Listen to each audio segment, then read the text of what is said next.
মিশর বনাম Argentina match নিয়ে বিতর্ক যেন থামছেই না। বিতর্কিত রেফারিংয়ের ওই ম্যাচের পর এবার ফুটবল ভক্তদের ক্ষোভে পুড়ছে ফিফা। ফুটবলের সর্বোচ্চ এই নিয়ন্ত্রক সংস্থা পরিচালিত ফিফা ওয়ার্ল্ড কাপ নামক ভেরিফাইড পেজটিতে ওই ম্যাচের পর প্রতিটি পোস্টে অ্যাংরি রিয়াকশন ও কমেন্ট বক্সে ক্ষোভের বন্যা বয়ে যাচ্ছে। পর্যালোচনা করে দেখা গেছে সর্বশেষ 30টি পোস্টের প্রতিটিতে অ্যাংরি রিয়াক্টের ধারের কাছেও নেই অন্য কোনো রিয়াক্ট। তবে আটলান্টার ওই বিতর্কিত ম্যাচের আগে ফিফার এই ফেসবুক পেজের পোস্টগুলোতে তেমন অ্যাংরি রিয়াক্ট দেখাই যেত না।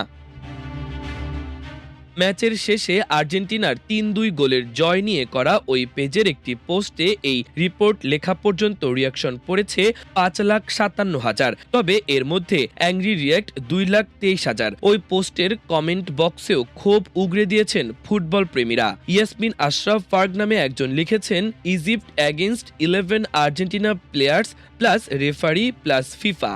মোহাম্মদ রেজাউল হক নামে একজন লিখেছেন, অভিনন্দন আর্জেন্টিনা 2026-এর বিশ্ব চ্যাম্পিয়ন। ভিএআর, রেফারি, কমিটি সবাই মিলে একটা সুন্দর সিনেমা বানায়া দিল।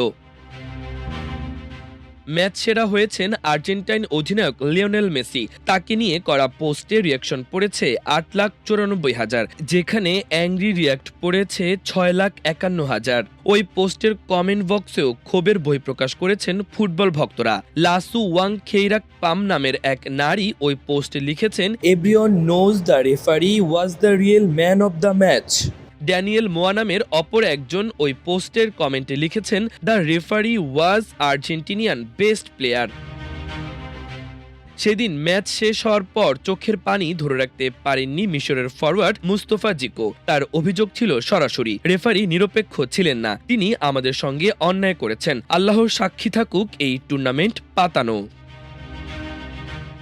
আরও বিতর্কিত মন্তব্য করেন মিশরের কোচ হোসাম হাসান। তার দাবি, ফুটবল নয়, ব্যবসায়িক স্বার্থই ম্যাচের ফল নির্ধারণ করেছে। তার ভাষায়, নিজেদের ব্যবসার জন্য ফিফা আর্জেন্টিনা ও মেসিকে বিশ্বকাপে রাখতে চায়।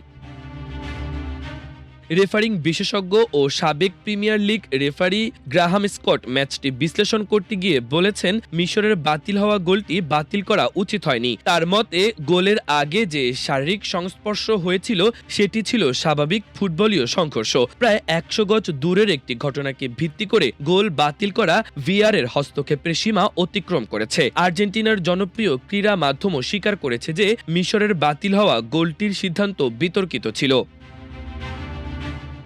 এমনকি কাতার বিশ্বকাপের ফাইনালে ভিআর রেফারি দলের অন্যতম সদস্য মেক্সিকান রেফারি ফার্নান্দো গেরেরো বলছেন, মিশরের বিপক্ষে রেফারিংয়ের কারণে বিশ্বকাপ কলঙ্কিত হয়েছে।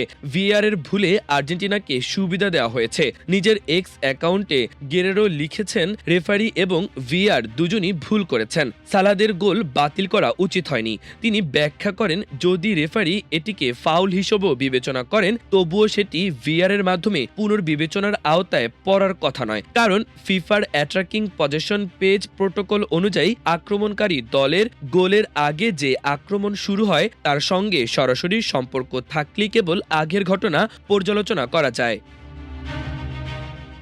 গেরেরোর মতে, ওই ঘটনায় আর্জেন্টিনা বল হারানোর পর আবার বল পুনরুদ্ধারের জন্য যথেষ্ট সময়, জায়গা এবং সুযোগ পেয়েছিল। তাদের রক্ষণভাগও তখন সংগঠিত অবস্থায় ছিল। এমনকি আর্জেন্টিনার খেলোয়াড়রা 3 বার বল পুনরুদ্ধারের চেষ্টা করেও ব্যর্থ হয়। ফলে আগের সম্ভাব্য ফাউলকে গোল বাতিলের ভিত্তি হিসেবে ব্যবহার করা ভিআর প্রোটোকলের সম্পূর্ণ পরিপন্থী।